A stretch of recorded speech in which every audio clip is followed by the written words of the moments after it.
Hi movie review lovers friends. Today, I am going to describe the movie story of Rush Hour 3. Now let's talk about it. As we know that Rush Hour 3 is a 2007 American buddy cop action comedy film directed by Brett Ratner, written by Jeff Nathanson. It is the third installment in the Rush Hour franchise and sequel to Rush Hour 2. Jackie Chan, Chris Tucker, Sima and Philip Baker Hall reprised their roles from the previous films with Hiroyuki Sanada, Yuki Kudo and Max von Sydow joining the cast. The story centers on Hong Kong Police Force, HKPF, Chief Inspector Lee, John, and Los Angeles Police Department, LAPD, Detective James Carter, Tucker, tracking an assassin, Sanada, to Paris to unravel a mystery about the Chinese triads.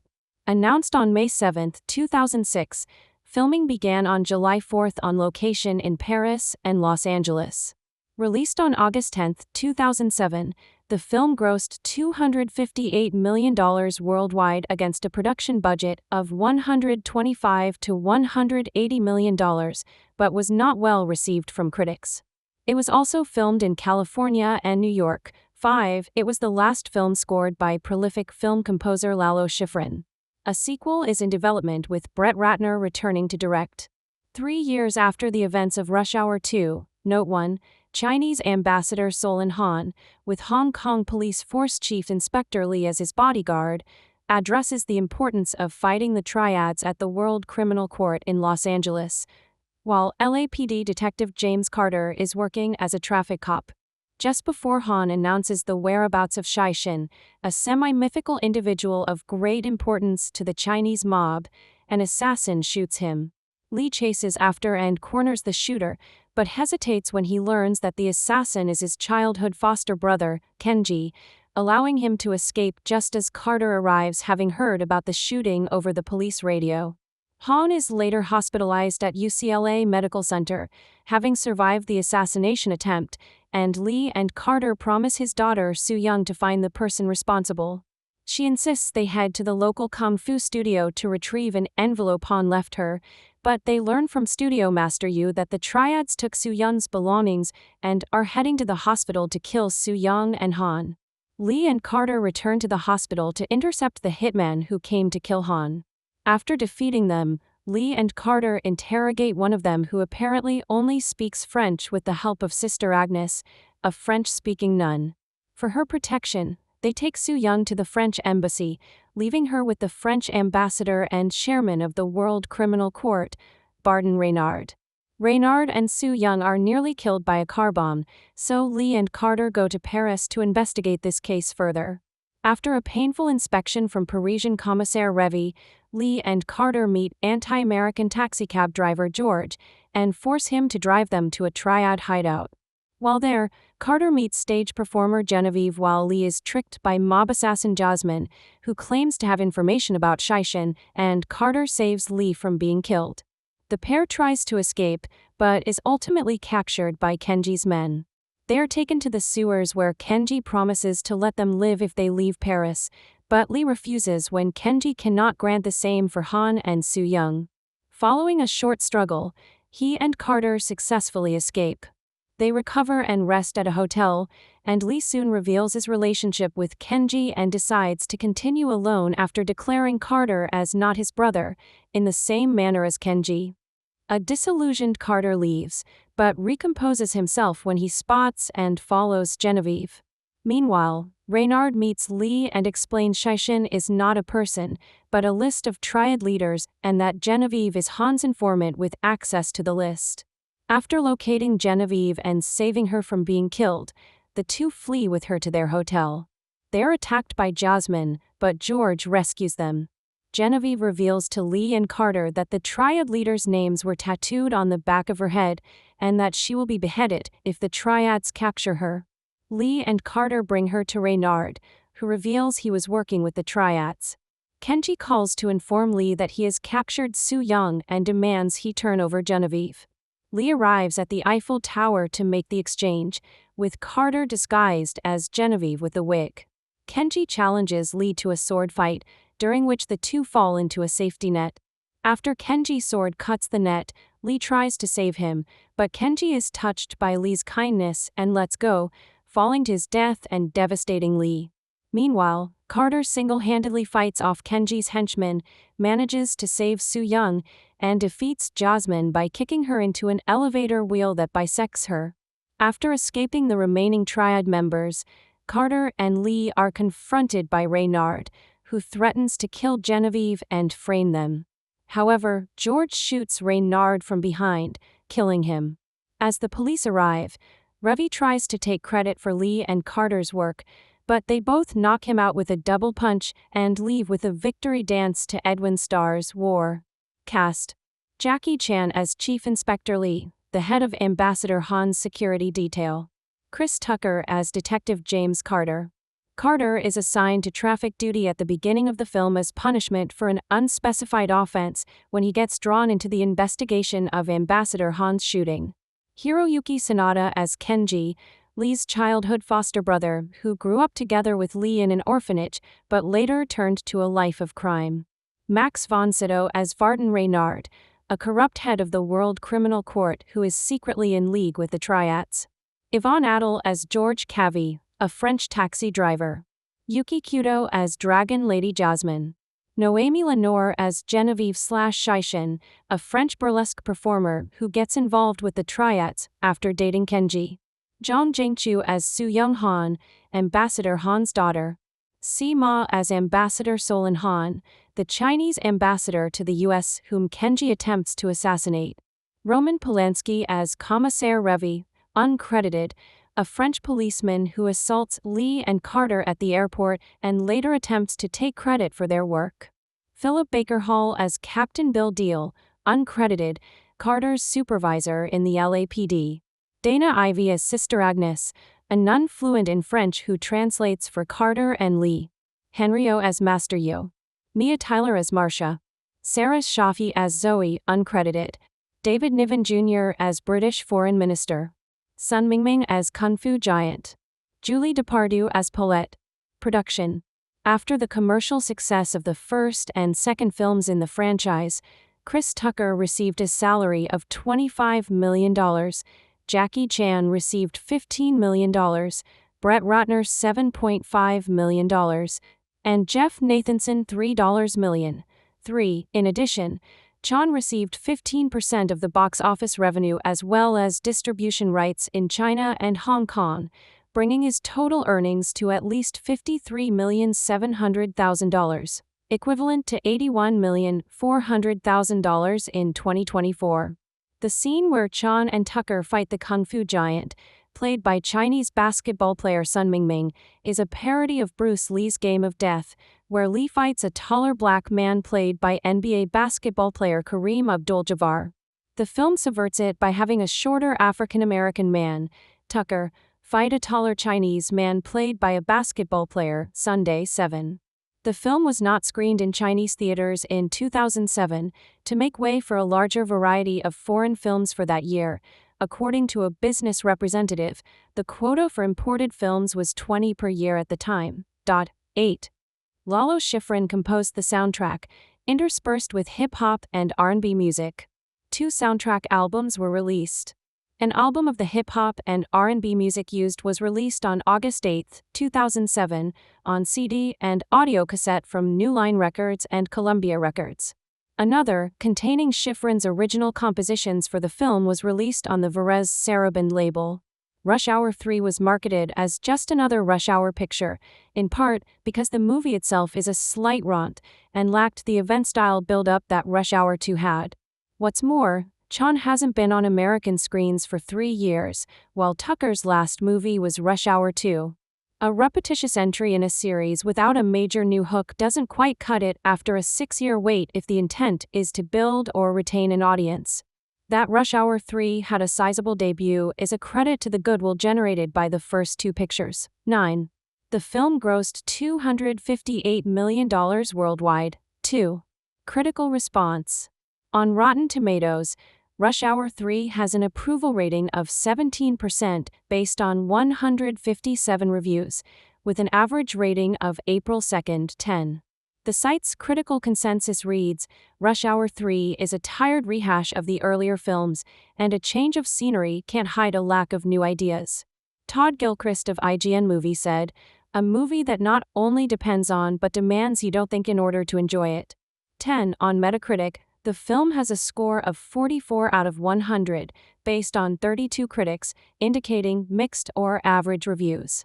Audiences surveyed by CinemaScore gave the film an average grade of A- on an A+ to F scale, 11. Desson Thompson of The Washington Post, giving it 3.5 stars out of 5, said, "At the risk of eternal damnation on the internet, I admit to laughing at, even feeling momentarily touched by, Rush Hour 3. 12. Christian Toto of The Washington Times said, "The Rush job should put the franchise down for good." Roger Ebert of the Chicago Sun-Times was slightly more positive, giving the film 2 stars and saying, "Once you realize it's only going to be so good, you settle back and enjoy that modest degree of goodness, which is at least not badness, and besides, if you're watching Rush Hour 3, you obviously didn't have anything better to do, anyway." 13. James Berardinelli of Real Views gave the film 1.5 stars out of 4, and said the movie was dull, uninspired and redundant. 14. In 2025, during an interview with BuzzFeed, Jackie Chan expressed his disappointment with the film in comparison to its 2 predecessors, stating the following: "You know what, the first one, little money, little time. We shot it like, go, go, go, go. The second one, a lot of money, a lot of time. The third one, too much money, too much time. Too much money is no good." Home Media. The film was released on December 26, 2007 by New Line Home Entertainment, Note 2 on DVD and Blu-ray. As of March 30, 2008, it made $80.75 million in home video rentals, making it the top rental of 2007.AS of 2018. The film has grossed $45 million in American DVD sales. Tucker said in 2019 that he, Chan, and the studio were all interested in a sequel. As of November 25, 2025, the 4th film is in development, with Ratner returning to direct. Buddy cop is a film and television genre with plots involving 2 people of very different and conflicting personalities who are forced to work together to solve a crime or defeat criminals, often learning from each other in the process. The 2 are normally either police officers, cops, or secret agents, but some films or TV series that are not about 2 officers may still be referred to as buddy cop films/TV series. It is a subgenre of buddy films and crime fiction. They can be either comedies or action thrillers. Overview. Frequently, although not always, the 2 heroes are of different ethnicity or cultures. However, regardless of ethnicity, the central difference is normally that one is wilder than the other. A hot-tempered iconoclast is paired with a more even-tempered partner. Often the wilder partner is the younger of the 2, with the even-tempered partner having more patience and experience. These films sometimes also contain a variation on the good cop/bad cop motif, in which one partner is kinder and law-abiding, while the other is a streetwise, old-school police officer who tends to break, or at least bend, the rules. Another frequent plot device of this genre is placing one of the partners in an unfamiliar setting, like a different city or foreign country, or role, like requiring police field work of a non-cop, rookie, or office-bound desk jockey. In these cases, they are usually guided by the other partner. In his review of Rush Hour, Roger Ebert coined the term "once a movie" to describe this subgenre, a pun on the phrase "onesie." That could be used to describe the contrasts between the 2 characters in a typical film. 1. The cliché was satirized in the film Last Action Hero. While the movie in itself was a buddy cop film, i.e. pairing a fictional cop with a real-world boy, the film's police department obligatorily assigned all cops a conflicting buddy to work with, even to the extreme of one officer being partnered with a cartoon cat. A subgenre of the buddy cop film is the buddy cop dog movie, which teams a cop with a dog, but uses the same element of unlikely partnership to create comedic hijinks, such as Turner and Hooch, Top Dog, and K9. History. Akira Kurosawa's 1949 Japanese film Stray Dog, starring Toshiro Mifune and Takashi Shimura, is considered a precursor to the buddy cop film genre. 2. Other early pioneers of the buddy cop film genre are the 1967 American film In the Heat of the Night and 1974's Freebie and the Bean. The genre was later popularized by the 1982 film 48 Hours, starring Eddie Murphy and Nick Nolte, then also the 1984 film Beverly Hills Cop along with its 1987 sequel Beverly Hills Cop 2. All three are among the most successful buddy cop films.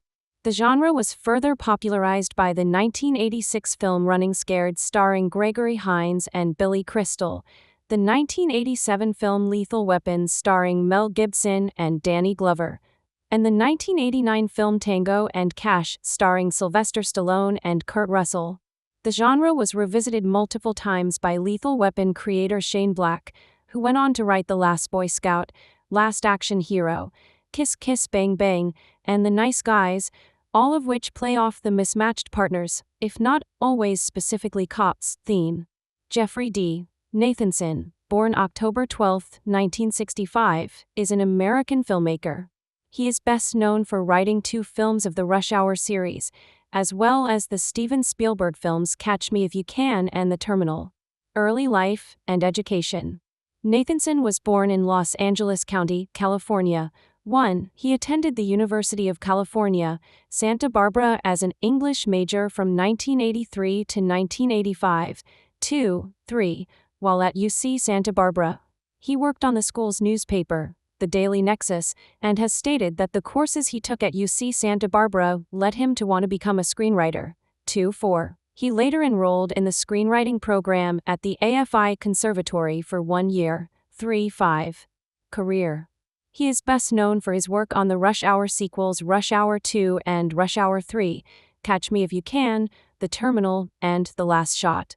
He co-wrote a story draft for the film Indiana Jones and the Kingdom of the Crystal Skull, 2008, with George Lucas. The film was directed by Steven Spielberg. He wrote the screenplay for Pirates of the Caribbean, Dead Men Tell No Tales, 2017, on which he also received a story by co-credit, the latter with Terry Rossio, 6-7. He wrote the script for the 2019 live-action remake of The Lion King for Disney, directed by Jon Favreau, 8. He also wrote its 2024 prequel, Mufasa, The Lion King, directed by Barry Jenkins, 9. On October 3, 2017, it was reported that Nathanson would be penning a script for a biographical film directed by Brett Ratner based on the life of the Playboy founder Hugh Hefner, who will be portrayed by Academy Award winner Jared Leto, 10. However, the film was put indefinitely on hold and was confirmed that Leto would not portray the Playboy founder following emergence of sexual harassment allegations against Ratner that November, 11. Awards and honors.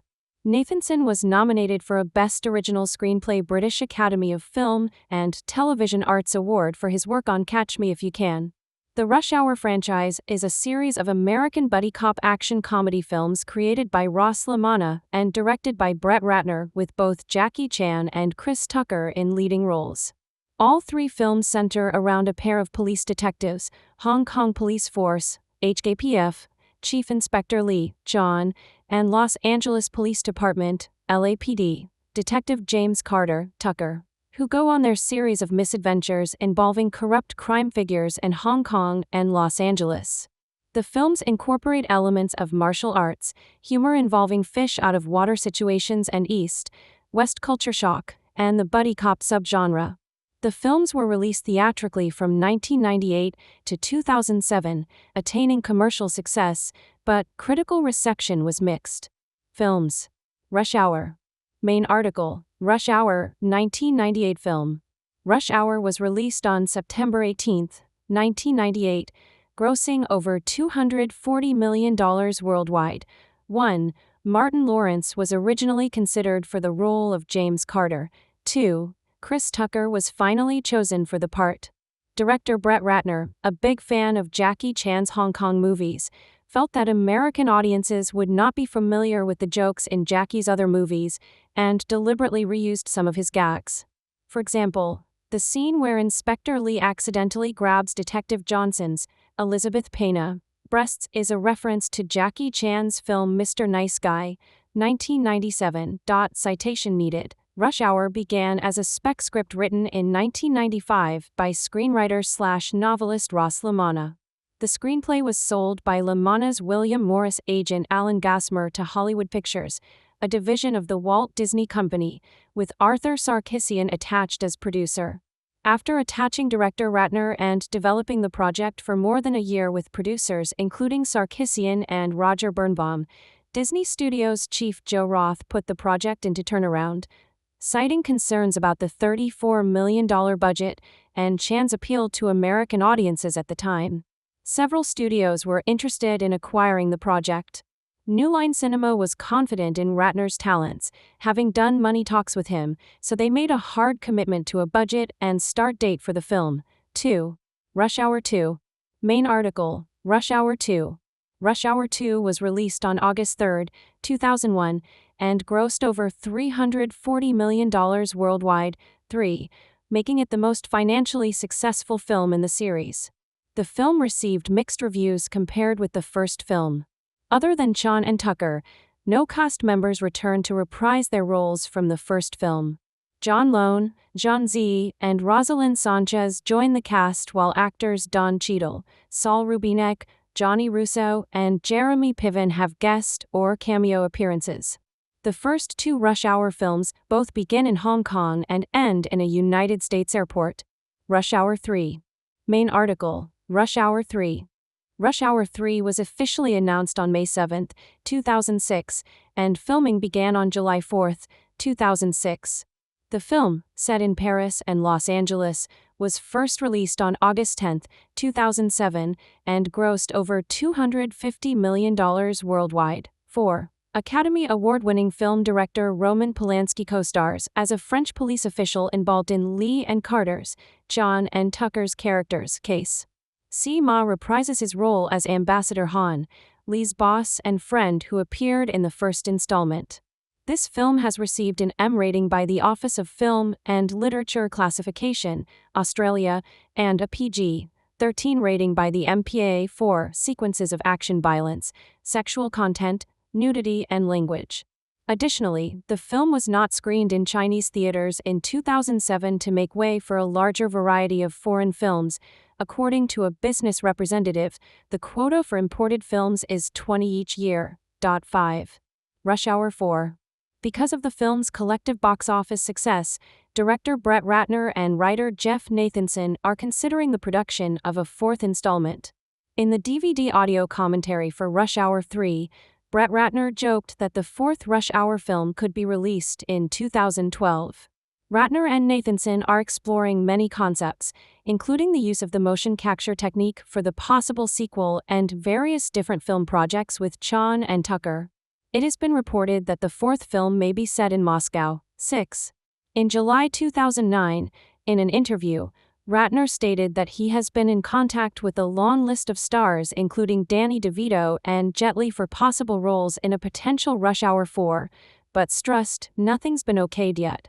In a short interview with Vulture in 2011, Ratner stated that the cost of making a follow-up to X-Men, The Last Stand would have cost more than X-Men, First Class, and that's why another Rush Hour 4 probably won't get made, either. It'd be too much to pay me, Chris, Tucker, and Jackie Chan to come back. 7.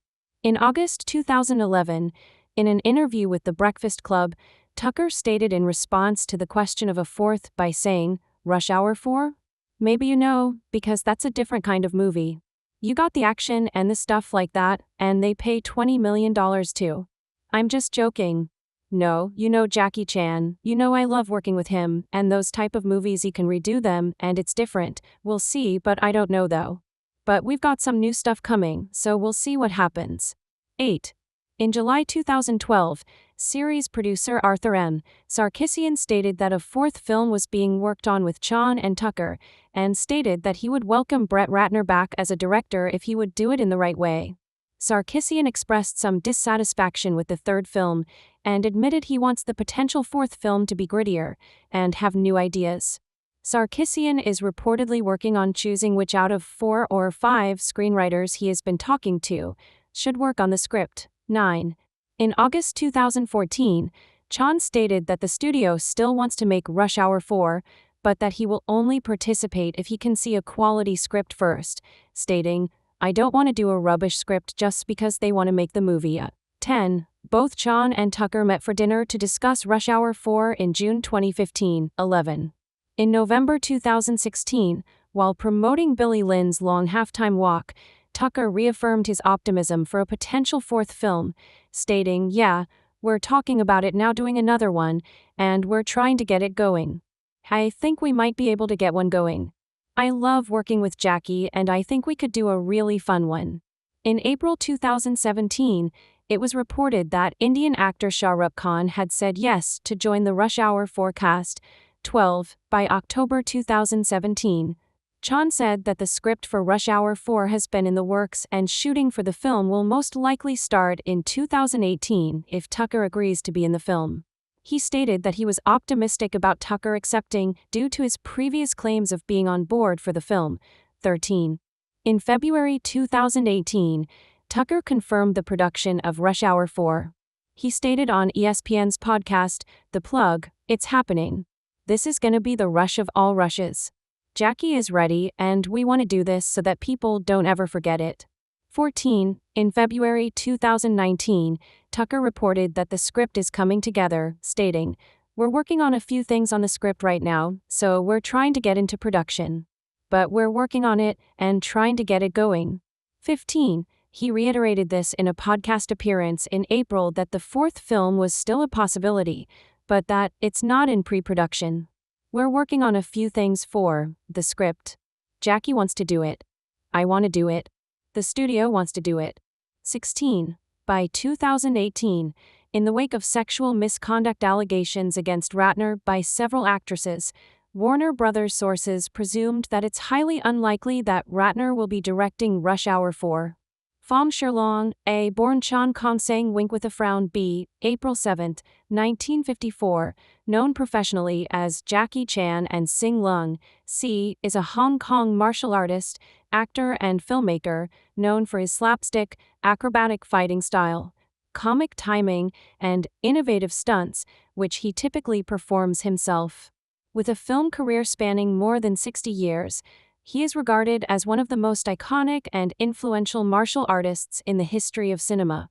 3. 4 films in which he has appeared have grossed over $6 billion worldwide. 5. Starting as one of the 7 Little Fortunes at the China Drama Academy, where he was trained in acrobatics, martial arts, and acting, Chan entered the Hong Kong film industry as a stuntman before making the transition to acting. His breakthrough came with the action comedy Snake in the Eagle's Shadow, 1978.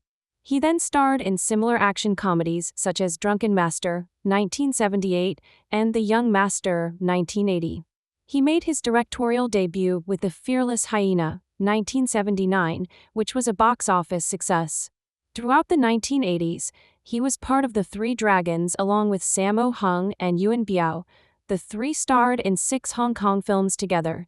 6. Project A, 1983. Saw the official formation of the Jackie Chan stunt team and established Chan's signature style of elaborate, dangerous stunts combined with martial arts and slapstick humor, a style he further developed in a more modern setting with Wheels on Meals, 1984, and Police Story, 1985. Rumble in the Bronx, 1995, which had a successful worldwide theatrical run, brought Chan into the North American mainstream. 7-8. By the mid-1990s, he was the most popular action movie star in Asia and Europe. 7.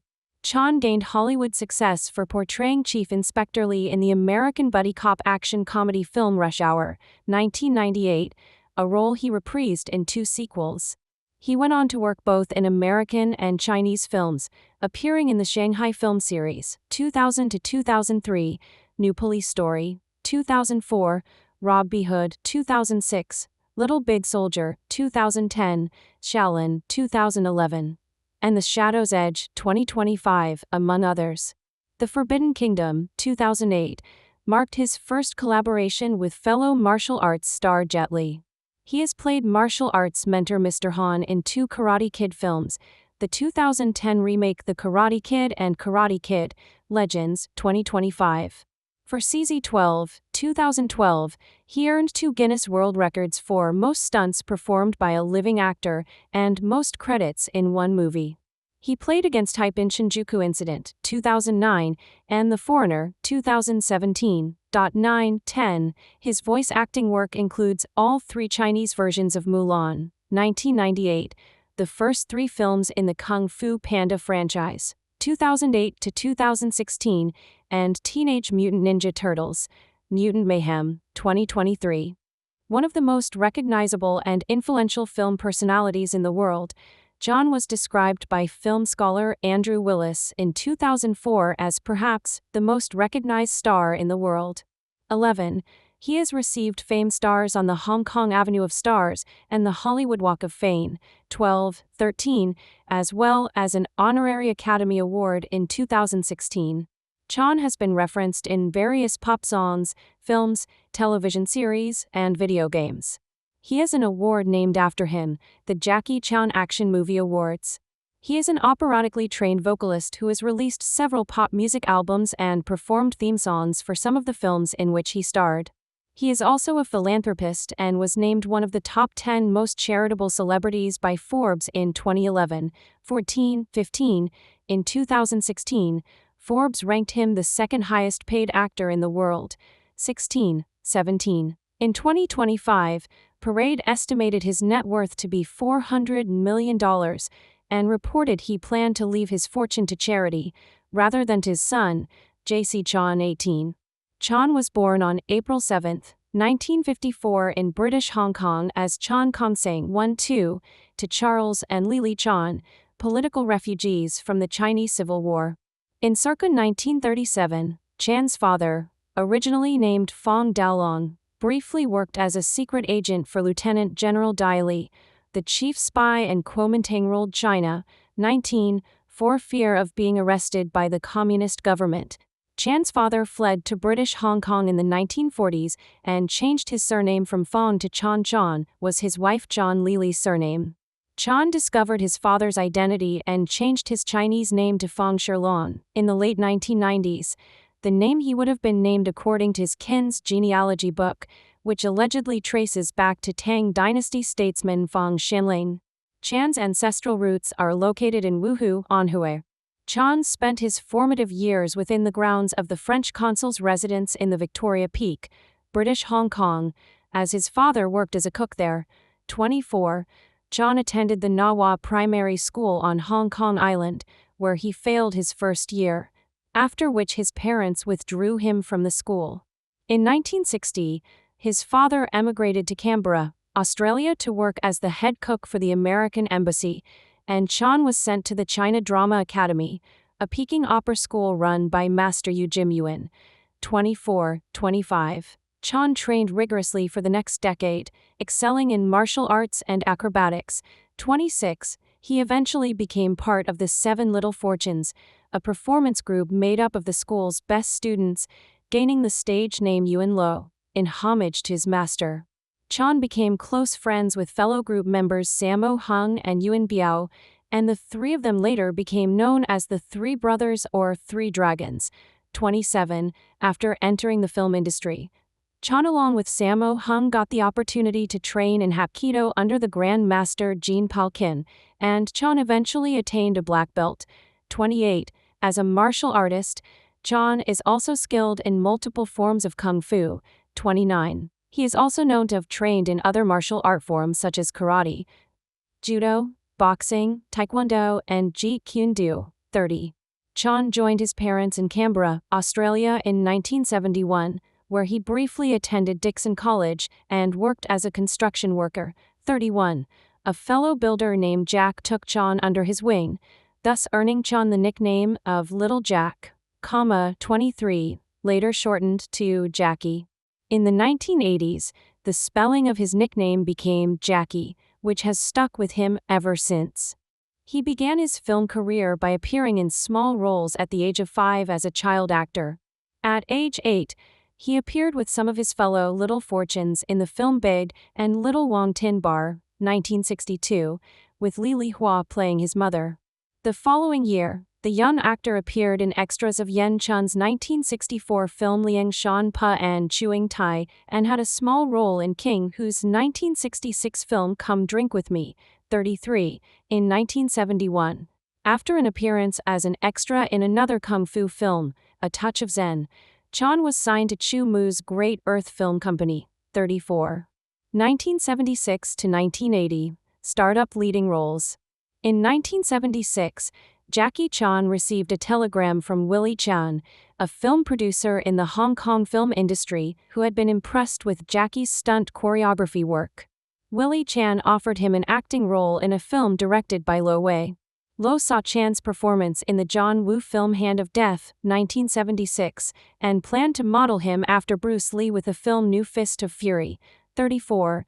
His stage name was changed to, literally, Becoming the Dragon, 19.2. Sing For Lung 4 in Jiatping 2, or rarely as Chung Long in Pinyin, 38, to emphasize his similarity to Bruce Lee, whose stage name meant Lee the Little Dragon in Chinese.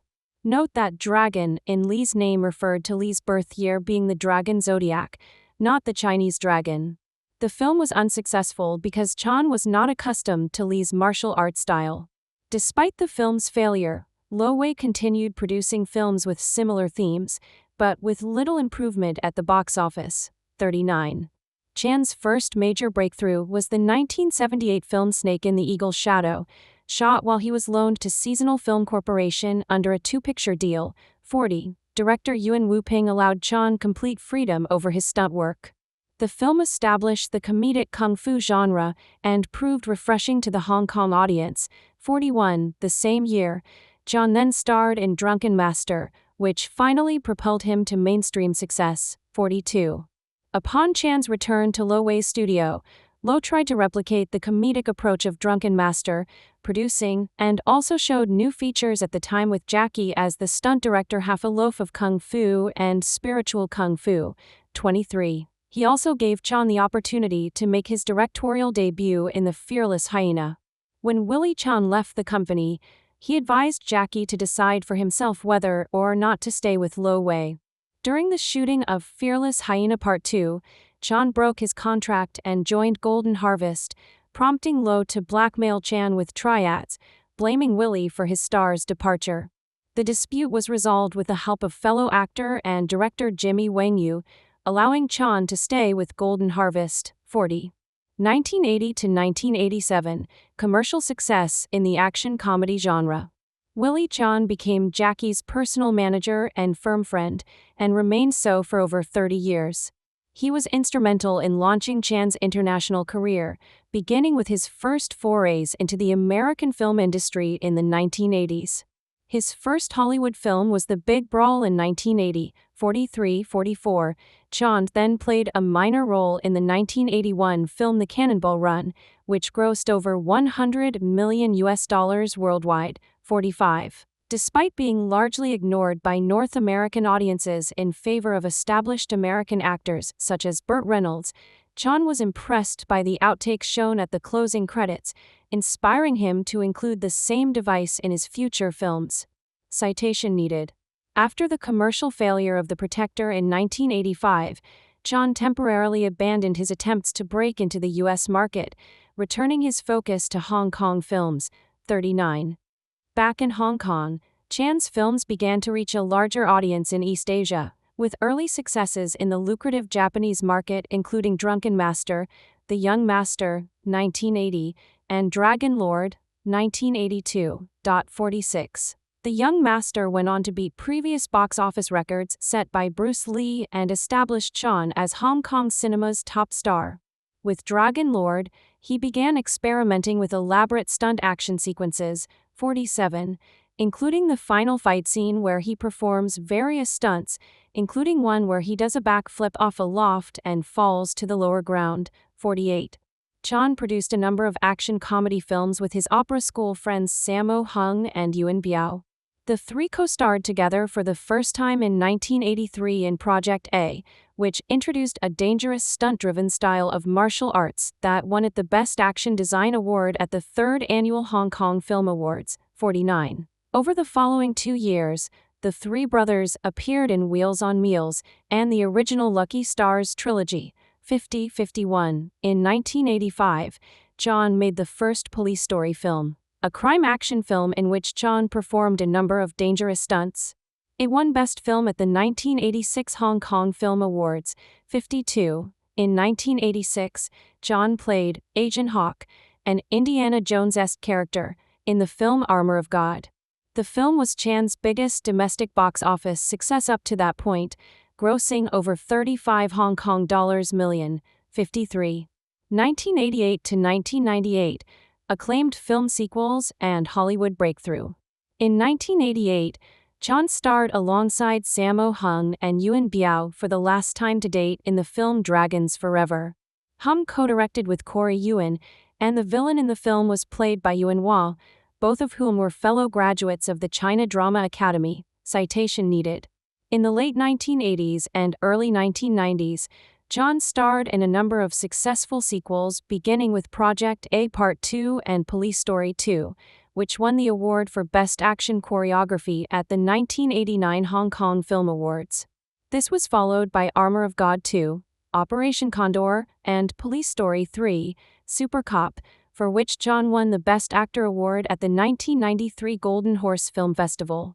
In 1994, John reprised his role as Wong Fei Hung in Drunken Master 2, which was listed in Time magazine's all-time 100 movies, 54. Another sequel, Police Story 4, First Strike, brought more awards and domestic box office success for John, but did not fare as well in foreign markets, 55.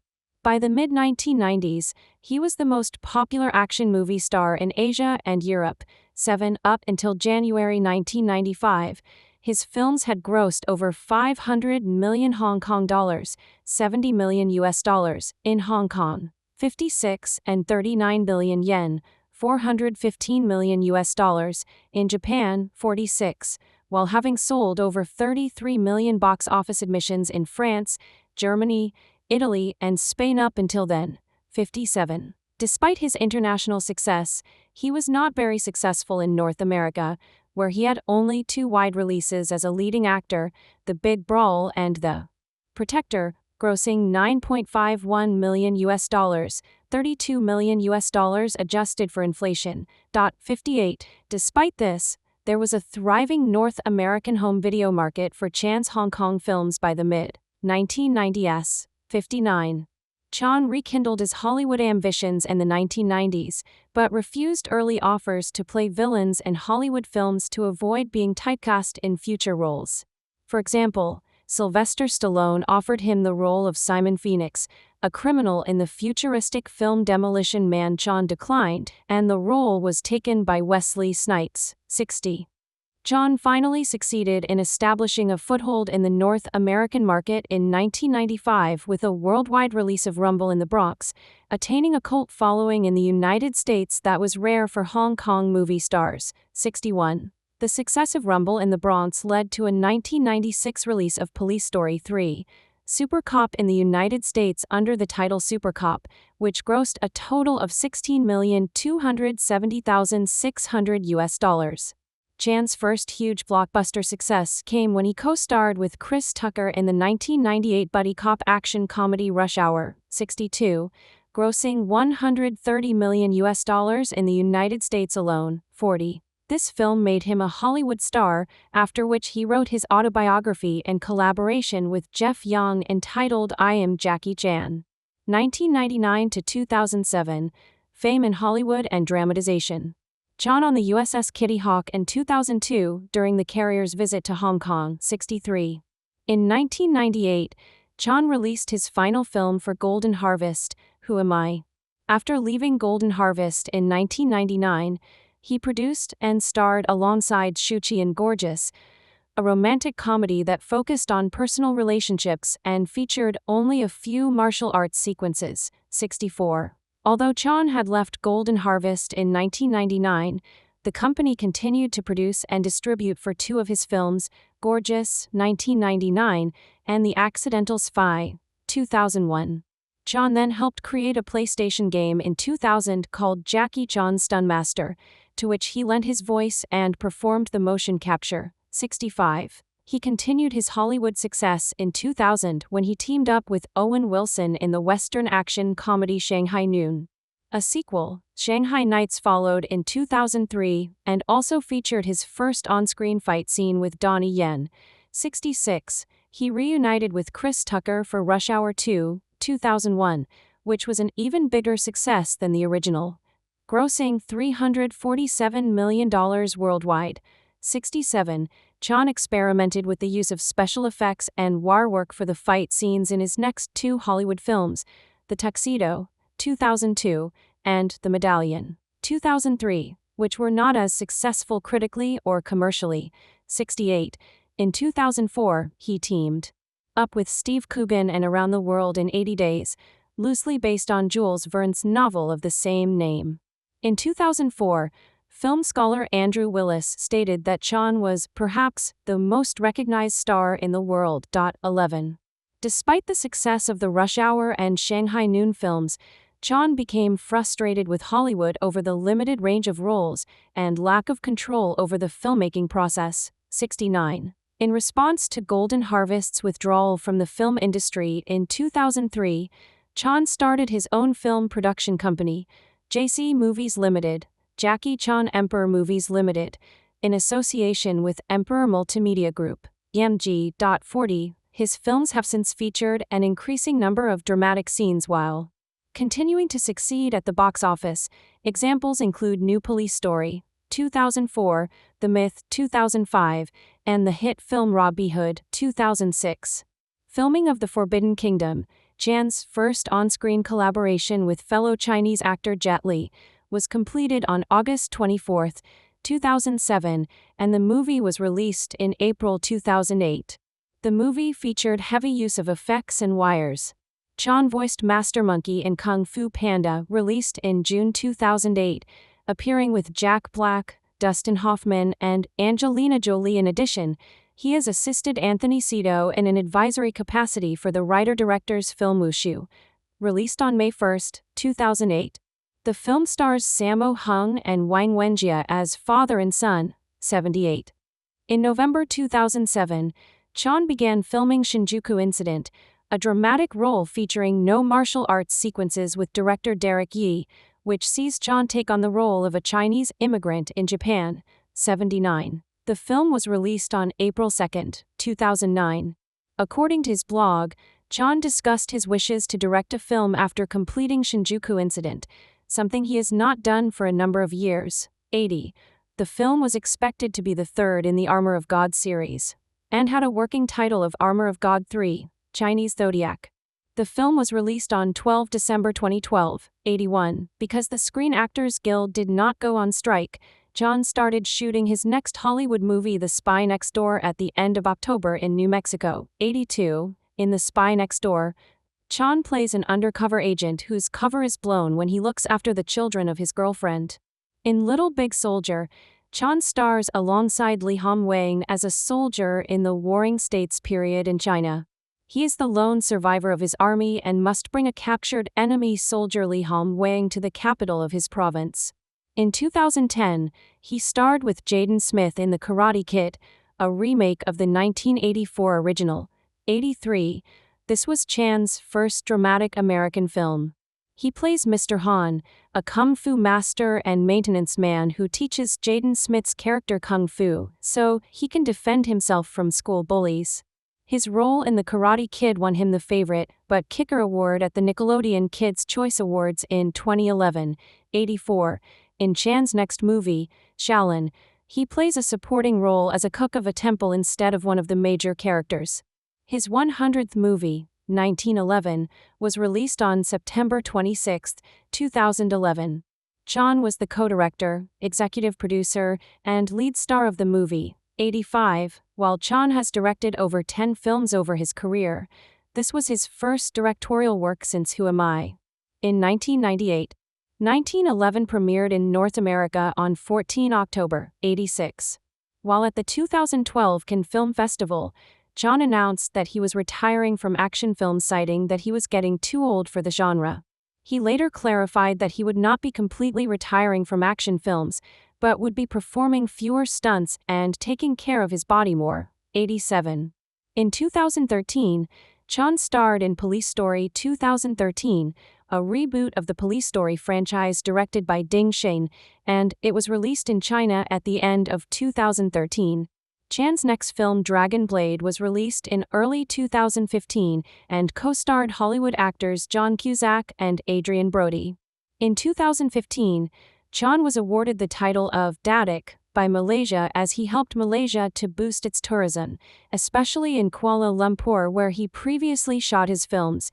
88. In early 2017, Chan's new film titled Kung Fu Yoga, a Chinese-Indian project, which also starred Indian actors Disha Patani, Sonu Sood and Amira Dastar, was released. The film reunited Chan with director Stanley Tong, who directed a number of Chan's films in the 1990s. Upon release, the film was a huge success at the box office and became the fifth highest-grossing film in China, 1 month after its release. In 2016, he teamed up with Johnny Knoxville and starred in his own production Skipped Race. That same year, he also starred in the action comedy Railroad Tigers. In 2017, he co-starred with Pierce Brosnan in the action thriller The Foreigner, an Anglo-Chinese production.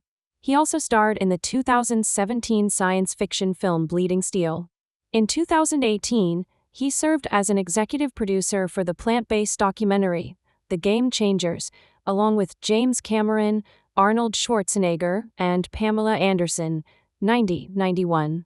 He teamed up with John Cena and starred in the 2023 Chinese-American co-production Hidden Strike, citation needed. He also voiced Splinter in the animated film Teenage Mutant Ninja Turtles, Mutant Mayhem. His films had collectively grossed 1.14 billion Hong Kong dollars, $147 million at the Hong Kong box office up until 2010. 92. Over $72 million in South Korea between 1991 and 2010, 93, and 48.4 billion yen, $607 million in Japan up until 2012, 46 in Europe. His films collectively sold about 84 million tickets between 1973 and 2010, 57. As of 2021, his films have grossed over CNY 14 billion, $2.17 billion in China, 94, and $1 and 84 cents billion, 95, more than $2.44 billion adjusted for inflation in the United States and Canada, 58. As of 2018, 48 of his films have collectively grossed more than $5 billion at the worldwide box office. Chan had vocal lessons while at the Peking Opera School in his childhood. He began producing records professionally in the 1980s and has gone on to become a successful singer in Hong Kong and Asia. He has released 20 albums since 1984 and has performed vocals in Cantonese, Mandarin, Japanese, Taiwanese, and English. He often sings the theme songs of his films, which play over the closing credits. Chan's first musical recording was Kung Fu Fighting Man. The theme song played over the closing credits of The Young Master, 1980. 100. At least 10 of these recordings have been released on soundtrack albums for the films.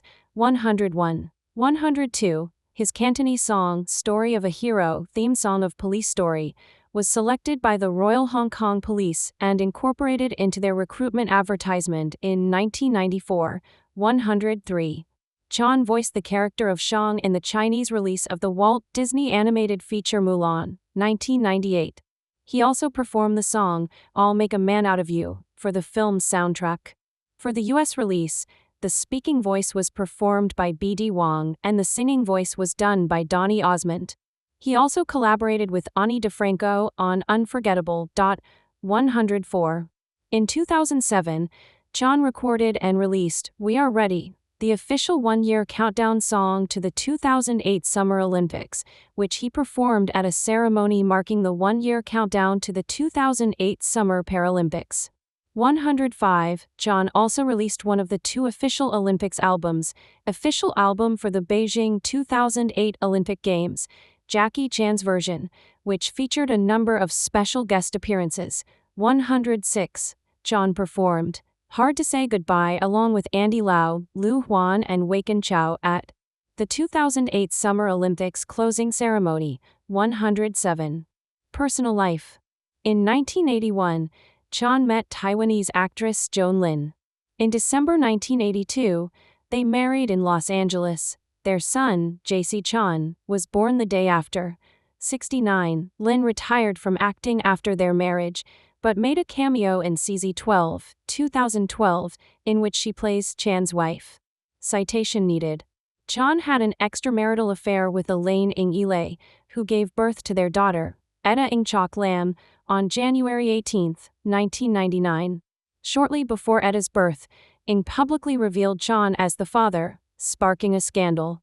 Chan held a press conference where he expressed regret over the affair but stated that he had only committed a fault that many men in the world commit. 114, 115, 116. In 2002, Ng moved from Hong Kong to Shanghai.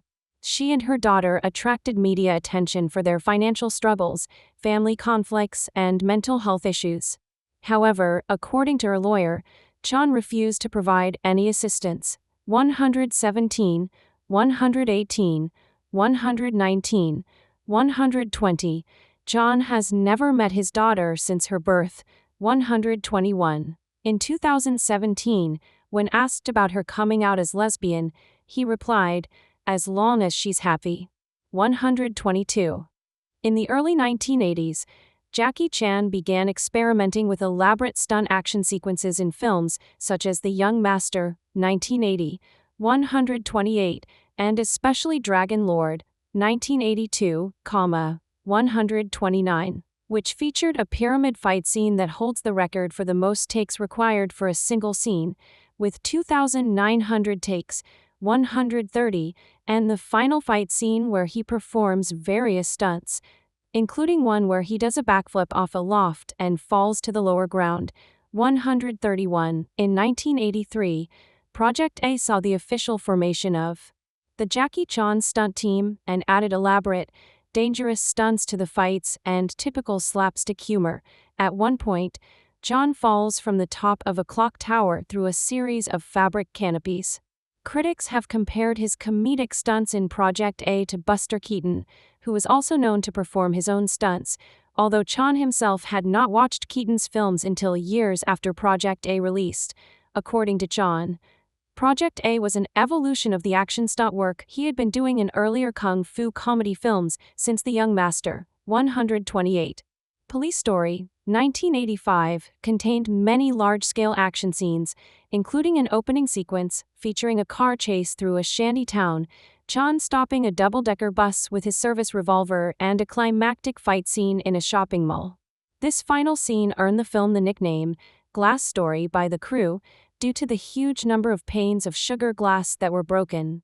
During his stunt in this last scene, in which Chan slides down a pole from several stories up, the lights covering the pole had heated it considerably, resulting in Chan suffering second-degree burns, particularly to his hands, as well as a back injury and dislocation of his pelvis upon landing. 132. Chan performed similarly elaborate stunts in numerous other films, such as several Police Story sequels, Project A Part 2, the Armor of God series, Dragons Forever, Drunken Master 2, Rumble in the Bronx, and the Rush Hour series, among others. The dangerous nature of his stunts makes it difficult to get insurance, especially in the United States where his stunt work is contractually limited. 127. Chan holds the Guinness World Record for most stunts by a living actor, which emphasizes that no insurance company will underwrite Chan's productions, in which he performs all his own stunts. 133. Chan has been injured frequently when attempting stunts. Many of them have been shown as outtakes or as bloopers during the closing credits of his films. He came closest to death filming Armor of God when he fell from a tree and fractured his skull. Over the years, he has dislocated his pelvis and also broken numerous parts of his body, including his fingers, toes, nose, both cheekbones, hips, sternum, neck, ankle, and ribs. 134, 135. Promotional materials for Rumble in the Bronx emphasized that he performed all of the stunts, and one version of the movie poster even diagrammed his many injuries. Jackie Chan at the 2013 Cannes Film Festival. Chan created his screen persona as a response to the late Bruce Lee and the numerous imitators who appeared before and after Lee's death. Lee's characters were typically stern, morally upright heroes. In contrast, Chan plays well-meaning, slightly foolish regular men, often at the mercy of their friends, girlfriends, or families, who always triumph in the end despite the odds. 23. Additionally, he has stated that he deliberately styles his movement to be the opposite of Lee's. Where Lee held his arms wide, Chan holds his tight to the body. Where Lee was loose and flowing, Chan is tight and choppy. Despite the success of the Rush Hour series, Chan has stated that he is not a fan of it since he neither appreciates the action scenes in the movie nor understands American humor. 136. American filmmaker Quentin Tarantino classified Chan's style of acting and filmmaking as physical comedy and considered him one of the greatest in the genre. 7. British filmmaker Edgar Wright describes Jackie Chan as an expressive, visual performer with an everyman persona.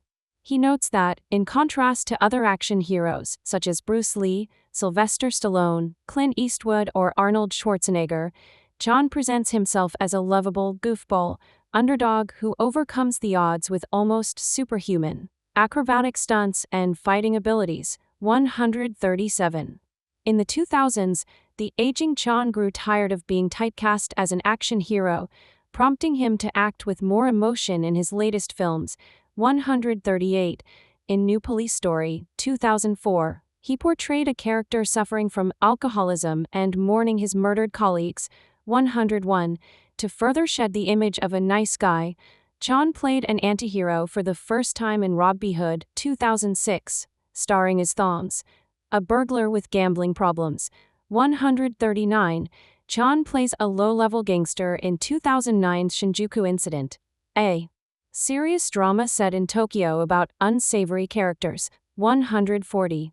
Chan has received global recognition for his film acting and stunt work. His accolades include the Innovator Award from the American Choreography Awards and a Lifetime Achievement Award from the Taurus World Stunt Awards. 141. He is stars on the Hollywood Walk of Fame and the Hong Kong Avenue of Stars. 142. In addition, Chan has also been honored by placing his hand and footprints at Grauman's Chinese Theater. 143. Despite considerable box office success in Asia, Chan's Hollywood films have been criticized with regard to their action choreography. Reviewers of Rush Hour 2, The Tuxedo, and Shanghai Nights noted the toning down of Chan's fighting scenes, citing less intensity compared to his earlier films. 144, 145, 146. The comedic value of his films is questioned, some critics stating that they can be childish at times. 147. Chan was awarded the Order of the British Empire, MBE, in 1989, and the Silver Bauhinia Star, SBS, in 1999. 148. 149. When American filmmaker Quentin Tarantino presented Chan with the Lifetime Achievement Award at the 1995 MTV Movie Awards, Tarantino described Chan as one of the best filmmakers the world has ever known and one of the greatest physical comedians since sound came into film. 7. In 2001, he was inducted into the Martial Arts History Museum Hall of Fame. 150. He was also awarded an honorary black belt by the World Karate Federation, along with his Karate Kid, Legends co-star Ralph Macchio during the film's New York premiere in 2025. 151. Cultural impact. Film industry. Numerous films from around the world have taken inspiration from Jackie Chan's fight sequences and action choreography. Examples include The Matrix and Kill Bill, both choreographed by his former colleague Yuen Wu-ping, the Kung Fu Panda series, where he also voiced Monkey, The Raid, Redemption, 2011, from Indonesian cinema, Kingsman, The Secret Service, 2014, the John Wick series, Atomic Blonde, 2017, Marvel Cinematic Universe films such as Black Panther, 2018, and Shang-Chi and the Legend of the Ten Rings, 2021. The DC Extended Universe film Birds of Prey, 2020, and the Netflix film Extraction, 2020. 152. British filmmaker Edgar Wright cited Chan as an influence and said that, no matter how many people try and rip off Jackie Chan movies, there's something which they can't rip off, which is Jackie Chan himself. 137. Tom Holland also cited Chan as an influence on several action scenes in Uncharted, 2022, noting Chan's use of his surroundings to fight people in unique. On June 25, 2013, Chan responded to a hoax Facebook page created a few days earlier that alleged he had died. He said that several people contacted him to congratulate him on his recent engagement, and soon thereafter contacted him again to ask if he was still alive. He posted a Facebook message, commenting, "If I died, I would probably tell the world." 175. 176. In 2015, a made-up word inspired by Chan's description of his hair during an interview for a commercial, Duan, became an internet viral meme, particularly in China. The Chinese character for the word is a composite of two characters of Chan's name. 177. A wax figure of Jackie Chan was revealed at Madame Tussauds, New York in 2020. 178. 179. Public image. Jackie Chan has a sponsorship deal with Mitsubishi Motors that has resulted in the appearance of Mitsubishi cars in a number of his films. Furthermore, Mitsubishi launched a limited series of Evolution cars personally customized by Chan. 180, 181, 182.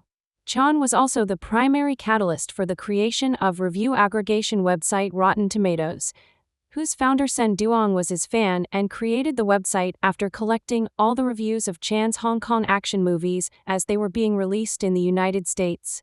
In anticipation for Rush Hour, Chan's first major Hollywood crossover, he coded the website in 2 weeks and the site went live shortly before the release of Rush Hour. 183. 184. Chan says he has always wanted to be a role model to children, and has remained popular with them due to his good-natured acting style. He has generally refused to play villains and has been very restrained in using swear words in his films. He persuaded the director of Rush Hour to take "fuck" out of the script. 185. Chan's greatest regret in life is not having received a proper education. 186. Inspiring him to fund educational institutions around the world. He funded the construction of the Jackie Chan Science Center at the Australian National University. 187. And the establishment of schools in poor regions of China. 188. Chan is a spokesperson for the government of Hong Kong, appearing in public service announcements. In a Clean Hong Kong commercial, he urged the people of Hong Kong to be more considerate with regards to littering, a problem that has been widespread for decades. 189. Furthermore, in an advertisement promoting nationalism, he gave a short explanation of the March of the Volunteers, the national anthem of the People's Republic of China. 190. When Hong Kong Disneyland opened in 2005, Chan participated in the opening ceremony. 191. In the United States, Chan appeared alongside Arnold Schwarzenegger in a government advert to combat copyright infringement and made another public service announcement with Los Angeles County Sheriff Lee Baca to encourage people, especially Asian people, to join the Los Angeles County Sheriff's Department. 192. Cultural honors and depictions. Chan's views on Hong Kong politics have gradually shifted from a pro-democratic stance in the late 1980s to a pro-Beijing stance in the 2010s. In 1989, Chan performed at the Concert for Democracy in China in support of democratic movement during the 1989 Tiananmen Square protests. By 2021, in contrast, he expressed his desire to join the Chinese Communist Party. 196, 197, 198, 199. Since 2013, 200. Chan has been a pro-China politician, having served 2 terms as a delegate to the National Committee of the Chinese People's Political Consultative Conference, China's political advisory body. Jackie Chan at the 2005 Toronto International Film Festival. In 2009, Chan was named an anti-drug ambassador by the Chinese government, actively taking part in anti-drug campaigns and supporting President Hu Jintao's declaration that illegal drugs should be eradicated and their users punished severely. In 2014, when his own son JC was arrested for cannabis use, he said that he was angry, shocked, heartbroken, and ashamed of his son. He also remarked, "I hope all young people will learn a lesson from JC and stay far from the harm of drugs. I say to JC that you have to accept the consequences when you do something wrong."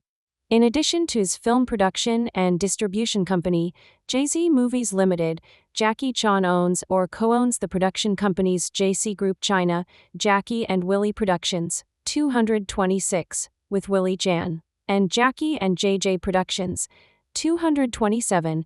Chan has also put his name to Jackie Chan Theatre International, a cinema chain in China, co-run by Hong Kong company Sparkle Roll Group Limited.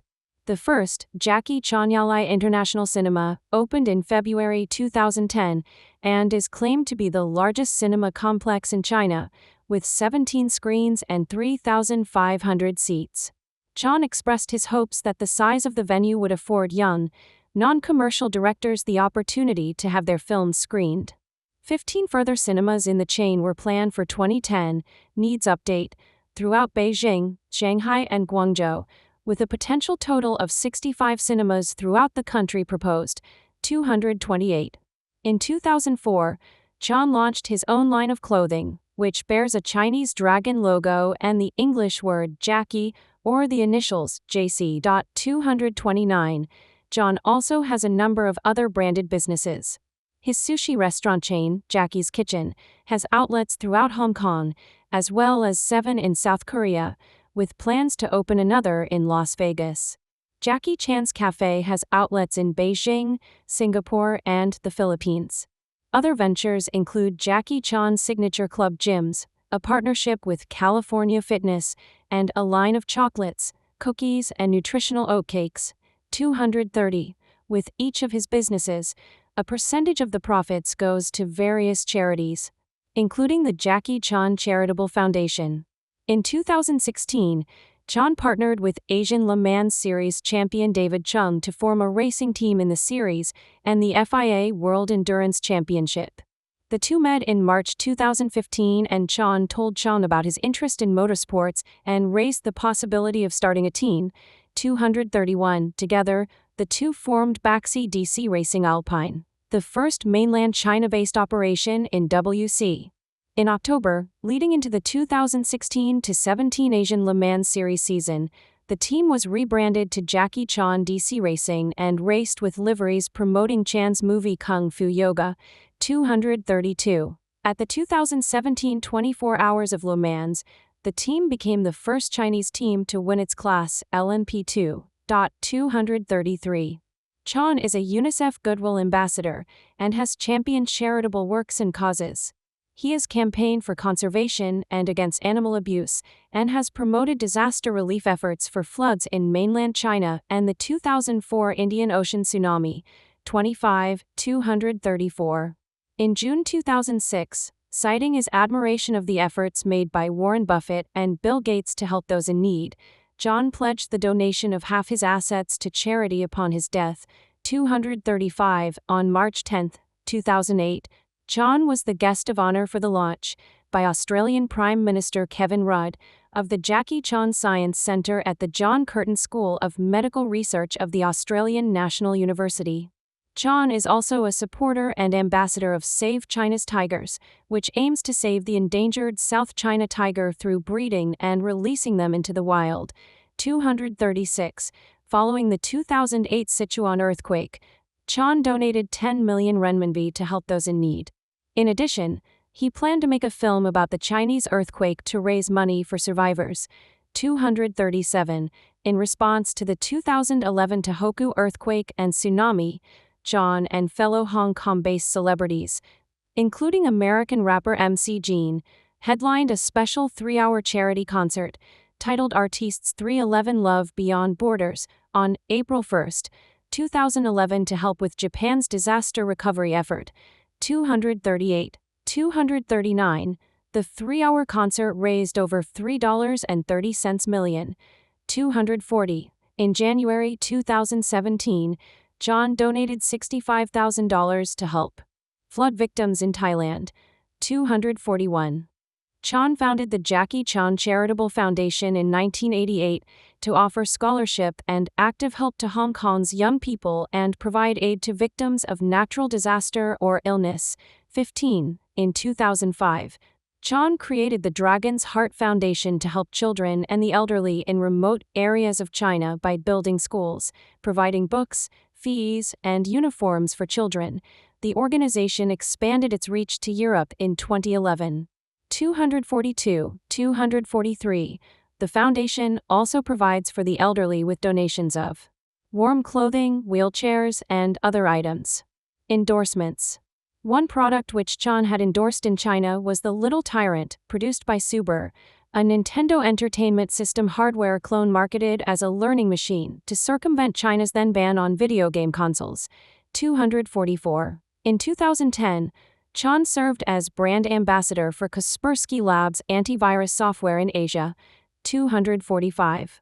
There is an urban legend called the Jackie Chan curse. 246. 247. 248. ABC News reported in 2010 that the legend originated because a slew of products sold in China bearing his name, smile and seal of approval have proven defective, prone to explosion, and in one case, potentially damaging to consumers' health. This led to a belief that any product or company which was endorsed by Jackie Chan would suffer setbacks. 249. In 2016, the failure of fitness chain California Fitness was blamed on the curse. 250. The curse was again invoked in 2021 when Evergrande Group suffered major losses following Chan's promotion of Evergrande Spring brand bottled water. 251. However, Jackie Chan has also endorsed a number of products and companies which have not had issues. Christopher Tucker, born August 31, 1971, is an American stand-up comedian and actor. He made his debut in 1992 as a stand-up performer on the HBO comedy series Def Comedy Jam, where he frequently appeared on the show during the 1990s. He made his feature film debut in House Party 3 in 1994 and gained greater recognition in Friday the following year. In 1997, he co-starred in the films The Fifth Element and Money Talks and had a supporting role in Quentin Tarantino's Jackie Brown. Tucker gained international fame in the 2000s for playing Detective James Carter in the Rush Hour film series. Early life, education, and career. Christopher Tucker was born in Atlanta on August 31, 1971, 3, the youngest son of Mary Louise, née Bryant, and Norris Tucker, one of 6 children. Tucker learned early in life that humor had the power to draw attention to himself both at school and at home. 4. His father was an independent businessman who owned a janitorial service. 5. 6. Tucker grew up in a Pentecostal Christian household. His parents were members of the Church of God in Christ during his childhood. 7. Tucker grew up in Decatur, Georgia, and after graduating from Columbia High School, he moved to Los Angeles to pursue his comedy career. His comedy influences were Richard Pryor and Eddie Murphy, and Tucker was known by his teachers and high school classmates for making people laugh by doing impressions of Murphy, Michael Jackson, and others. 8. Career. Tucker in 2000. 1990 to 1997. Career beginnings. Tucker began showcasing his comedy skills before an audience in local Atlanta comedy clubs until he decided to move to Los Angeles in 1990 to further pursue his stand-up comedy career. 9. In 1992, Tucker was a frequent performer on the HBO comedy series Def Comedy Jam. 10. He made his cinematic debut in House Party 3 in 1994 and gained greater film recognition alongside NWA rapper Ice Cube in Friday the following year. In 1997, he co-starred in the films The Fifth Element and Money Talks. He also had supporting roles in Quentin Tarantino's Jackie Brown and the spy comedy Double O Soul, but the latter was never released. 11. 1998 to 2010, mainstream recognition. Along with Hong Kong actor and martial artist Jackie Chan, Tucker starred as LAPD Detective James Carter in the martial arts action comedy film series Rush Hour. After the commercial success of the first Rush Hour film, he held out for a $20 million salary for Rush Hour 2 and was paid $25 million for Rush Hour 3, 12. The latter was part of a $40 million two-movie contract with New Line Cinema that also included an unnamed future film. He was also to receive 20% of the gross from Rush Hour 3, 13. Tucker did not reprise his role as Smokey in Next Friday 2000, or Friday After Next 2002, for religious reasons, later saying that he did not want to use profanity or smoke marijuana. 14. He starred in Michael Jackson's video, You Rock My World, and made a cameo appearance in Tupac Shakur's California Love. On February 13, 2009, Tucker participated in the NBA All-Star Weekend Celebrity Game. Other celebrities participating included rapper Master P, NBA Hall of Famers Clyde Drexler and Dominique Wilkins, wide receiver Terrell Owens, and 4 Harlem Globetrotters. Tucker was announced in 2007 to star in the New Line drama film Mr. S. My Life with Frank Sinatra. Directed by Brett Ratner and based on George Jacobs's autobiography of working as Frank Sinatra's valet during the Rat Pack era of 1953, 68, 15. 2011, present, comeback and further success. In 2011, Tucker made a comeback to stand-up comedy. The next year, he returned to film in Silver Linings Playbook, co-starring Bradley Cooper, Jennifer Lawrence, and Robert De Niro. Tucker's performance in the film was well received by critics and audiences alike. 16. The film itself received numerous nominations and awards, including the Broadcast Film Critics Association Award for Best Cast. He also hosted the 2013 BET Awards. In 2016, he appeared in Billy Lynn's Long Halftime Walk. In 2023, he portrayed Nike executive Howard White in the film Air. Tucker is expected to reprise his role in a 4th Rush Hour film, which began production in November 2025 after U.S. President Donald Trump reportedly pushed for its creation. 17, 18. Politics. He endorsed Barack Obama in the 2008 primaries. 19, 20. In 2021, Tucker joined the Heal Los Angeles Foundation as an official ambassador. The foundation is co-founded by Michael Jackson's son, Prince Jackson, and their purpose is to help inner-city youth in Los Angeles by ending homelessness, child abuse, and hunger in the city. 21. During the 2022 Halloween Thriller Night hosted by the Heal Los Angeles Foundation, Tucker and Steve Harvey were honored and received the inaugural Man in the Mirror Award. The award is given to influential individuals using their platforms for good. Tucker accepted the award that was presented by Prince Jackson. 22. In 2025, Tucker participated in the Riyadh Comedy Festival. Joey Shea, Saudi Arabia researcher at Human Rights Watch, said in a statement that the Saudi government is using the comedy festival to whitewash its human rights abuses. 23, 24, 25. Personal life. Tucker has a son named Destin with his ex-wife Asja Pryor. 26. He divides his time between Los Angeles, Las Vegas, and Atlanta. 27. Tucker is good friends with fellow Rush Hour co-star Jackie Chan. He was also close with singer Michael Jackson, introducing and dancing with him at his 30th anniversary celebration, appearing in his video, You Rock My World, from the 2001 album Invincible, testifying on Jackson's behalf during his 2005 trial, and attending his memorial service.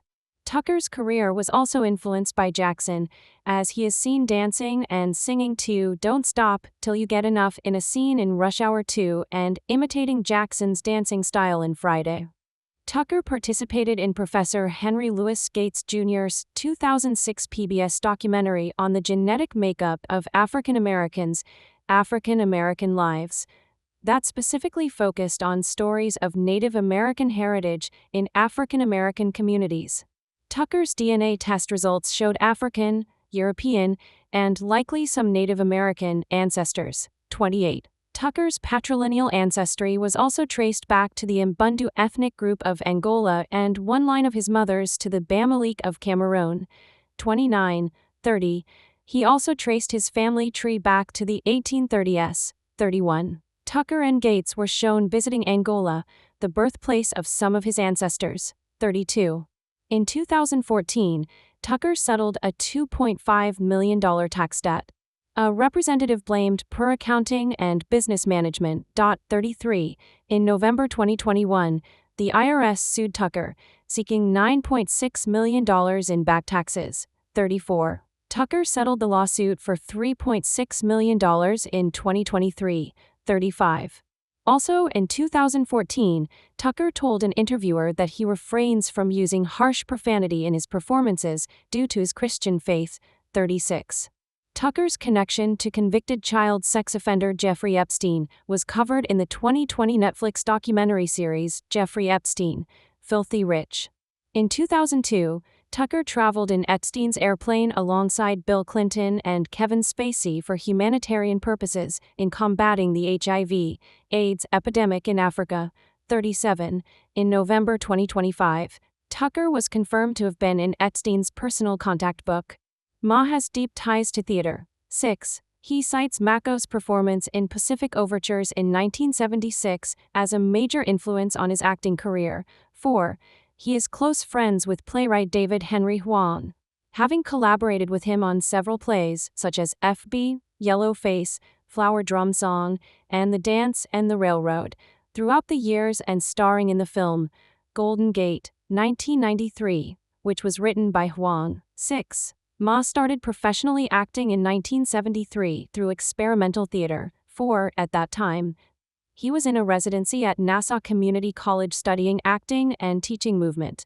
6. His first theater performance was in 1975 at an outdoor theater in Roosevelt State Park as the Monkey King in a stage adaptation of a Beijing opera titled Monkey King in the Yellowstone King. 7. 6. He estimated that there were about 5,000 to 10,000 audience members in attendance. 6.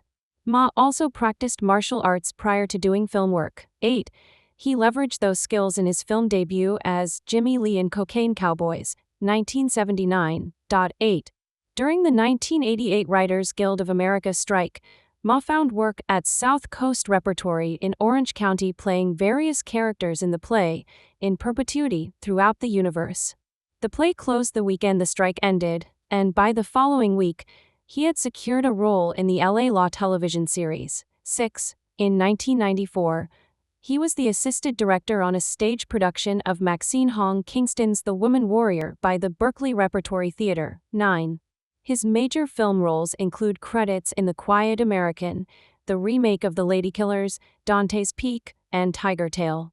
Additionally, he has appeared as Consul Han in the Rush Hour series, General Shang, the commander of the Chinese military in Denis Villeneuve's Arrival, 2016, 10, and Hua Zhou in Nicky Caro's Disney live-action adaptation of Mulan, 2020. 11. Ma has appeared in numerous Asian American-produced independent films, such as Red Doors, Catfish in Black Bean Sauce, 1999, Baby, 2007, The Sensei, 2008, and The Farewell, 2019. Ma was interviewed for The Slanted Screen, 2006, a documentary directed by Jeff Adachi about the representation of Asian, primarily East Asian, men in Hollywood television. Ma had a recurring role as Chun-Ji, the head of security for the Chinese consulate, Los Angeles, on the television series 24, first appearing in the series' fourth season and reprising the role in 24, Live Another Day. He also voiced Baba Ling, Francine's adoptive father, in the animated TV series American Dad. He also had a role in the first season of Martial Law as Lee Nemesis, Hay, first major antagonist and Sammo Law's arch-nemesis. Ma's other TV credits include guest appearances on MacGyver, Walker, Texas Ranger, Law and Order, Hyar, Boomtown, Commander-in-Chief, Chicago Hope, The Unit, Star Trek, The Next Generation, LA Law, NYPD Blue, Millennium, Fringe, Cold Case, NCIS, Los Angeles, Hawaii 5-0, Lie to Me, The Cosby Show, Grey's Anatomy, Agents of S.H.I.E.L.D., and Hell on Wheels.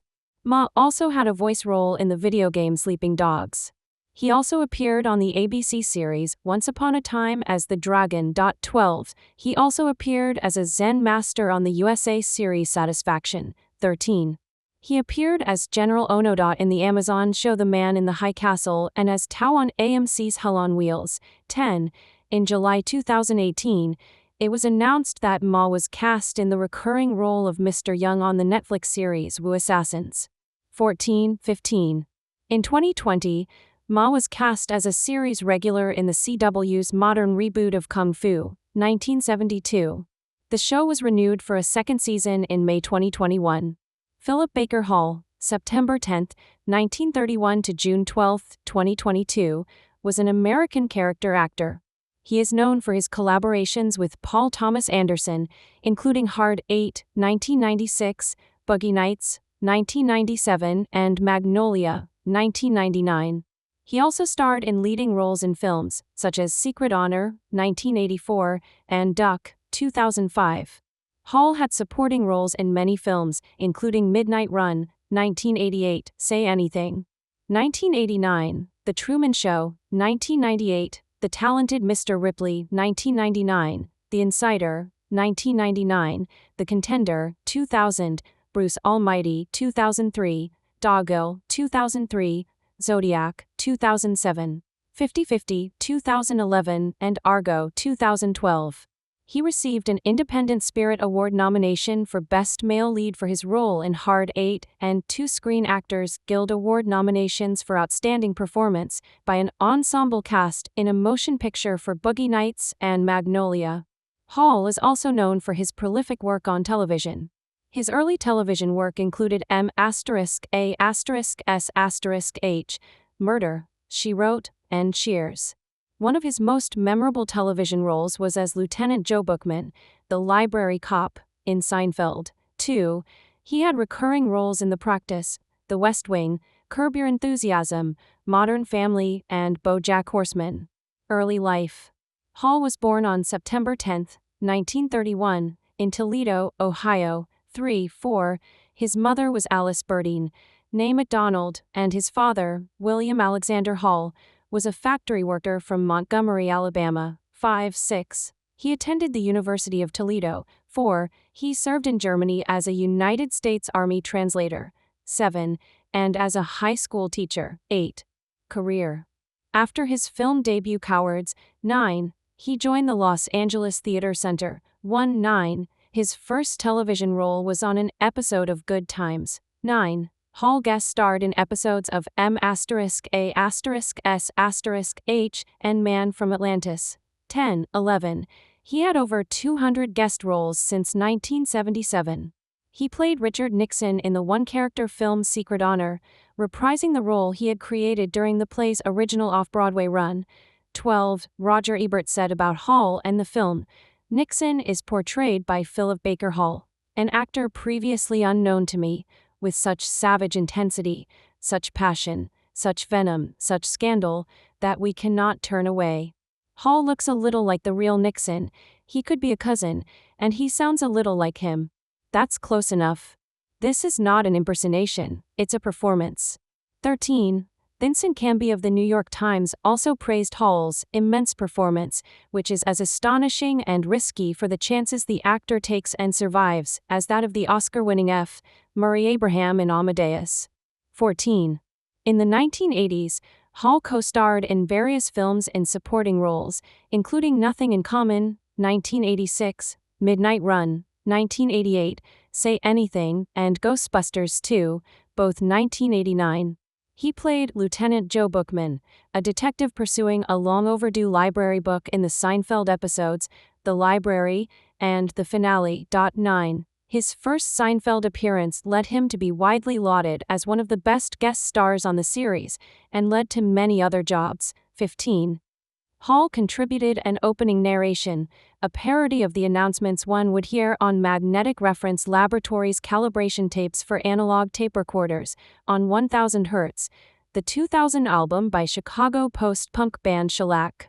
Hall starred in Paul Thomas Anderson's short film Cigarettes and Coffee, which was adapted into Anderson's directorial debut film Hard 8, 1996. For the film, Hall played a senior gambler who mentors a homeless man, John C. Riley. Ebert of the Chicago Sun-Times said about Hall, "Here is another great performance. He is a man who has been around, who knows casinos and gambling, who finds himself attached to three people he could easily have avoided, who thinks before he acts." 16. Hall was nominated for the Independent Spirit Award for Best Male Lead. He later starred in Anderson's other films Boogie Nights, 1997, and Magnolia, 1999. He was nominated for 2 Screen Actors Guild Awards for Outstanding Performance by a Cast in a Motion Picture. Hall starred with Philip Seymour Hoffman in 4 films. 17. Hall had turns in a variety of films in the 1990s, including The Rock, The Truman Show, The Talented Mr. Ripley, and The Insider. He co-starred in other films in the 2000s, including Dogville, 9, Zodiac, and Argo, 9. He played Captain Deal in the Rush Hour trilogy, though his scenes were cut from Rush Hour 2, and he was uncredited for the scene in Rush Hour 3. 9. 17. Hall had prominent roles in Bruce Almighty, In Good Company, The Amityville Horror, The Matador, You Kill Me, All Good Things, 50-50, 18, and The Sum of All Fears. 9. Hall starred in the sitcom The Luke. 9. He guest starred in the animated series The Life and Times of Tim. He played a physician in Curb Your Enthusiasm. 9. And appeared in Modern Family. 9. He appeared in an episode of The Newsroom and in a Holiday Inn commercial. 9. For the short film Dear Chickens.